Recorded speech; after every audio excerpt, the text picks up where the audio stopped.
Hello guys, আজকে আমরা বার করব নতুন আসা এই গোল্ড ওয়ার্ল্ডের বাল্টি। এটা বার করার জন্য আমাদের অ্যাকাউন্টে 45,000 টোকেন আছে, 11টার মতো এফএফ বাউচার আছে। দেখি আজকে এইগুলো দিয়ে বার করতে পারে কি এই বান্ডিল। এখানে সব কিছুই আগের, শুধুমাত্র এই বান্ডিলটাই নতুন এড হয়েছে। এখন আর বেশি কথা না বাড়িয়ে প্রথম স্ক্রিন করে দেই, দেখি কি দেয়। এরকম কিছু স্পিন করে দেই, তারপর একসাথে 10টা স্পিন করে দেয়। এই 10টার সাথে একটা এক্সট্রা দেয়।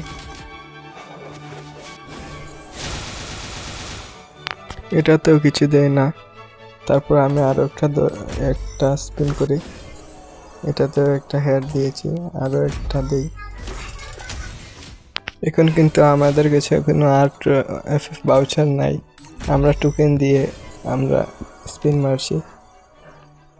এখন 10,000 টাকার একটি মারবো, দেখি কি দেয়।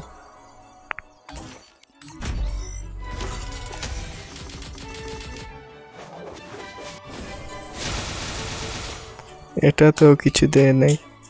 তারপর আমি অনেকগুলো স্পিন মারি, দেখি এগুলোতে দেয় কিনা।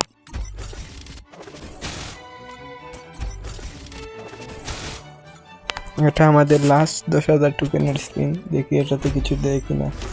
না দিলে তো আবার টোকেন দোলা করে স্পিন করা লাগবে। এটাতেও কিছু দেয় নাই। আমার কাছে মাত্র 251 টোকেন রয়েছে। এটা কি বাদে দিয়ে বার করবো, আপনারা কমেন্টে বলে যায়।